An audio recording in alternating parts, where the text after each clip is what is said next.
Hi everyone, একটা গল্প আপনাদের সাথে শেয়ার করব। সেটা হলো জিমে একজনের টি শার্টে একটা পেন্টিংয়ের ছোট একটা প্রিন্ট দেখলাম, তাও হাফ কাট আউট একটা।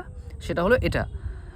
অনেকেই হয়তো আপনারা এই ছবিটা দেখেছেন বা মোবাইল ব্যাক কাভারে ইউজ হয়, টি শার্টে প্রিন্টে ইউজ হয়, কিন্তু অনেকেই পুরো ছবিটা দেখেননি। ছবিটা হলো ঠিক এমন দেখতে। ছবিটার নাম হলো ক্রিয়েশন অফ অ্যাডাম।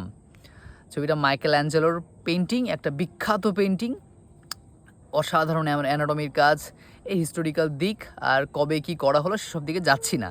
গল্পটা হলো, ছবিটা যদি একটু ভালো করে খেয়াল করেন, ছবিটার মাঝে দেখবেন যে ঈশ্বর প্রাণপণে চেষ্টা করছে অ্যাডামকে প্রাণ শক্তি দেওয়ার, কিন্তু অ্যাডাম রিল্যাক্সভাবে বসে আছে। দুই হাতের মাঝখানে একটা ছোট্ট গ্যাপ আছে।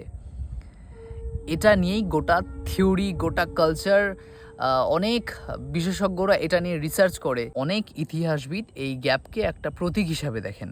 জীবন আপনাকে সুযোগ দিতে পারে, আপনাকে ট্যালেন্ট দিতে পারে, আপনি এক্সটার্নাল সাপোর্টও পেতে পারেন, কিন্তু শেষ সিদ্ধান্তটা আপনার নিজের হবে। কেউ তোমার হয়ে এই গ্যাপটাকে পূরণ করতে পারবে না। এই যে ছোট গ্যাপটা, এটা মানব জীবনের একটা বড় দূরত্বের মধ্যে পড়ে। আর সেই দূরত্বটা হলো আইডিয়া থেকে অ্যাকশন, ড্রিম থেকে ডিসিপ্লিন, আর পোটেনশিয়াল থেকে অ্যাচিভমেন্টের দূরত্ব।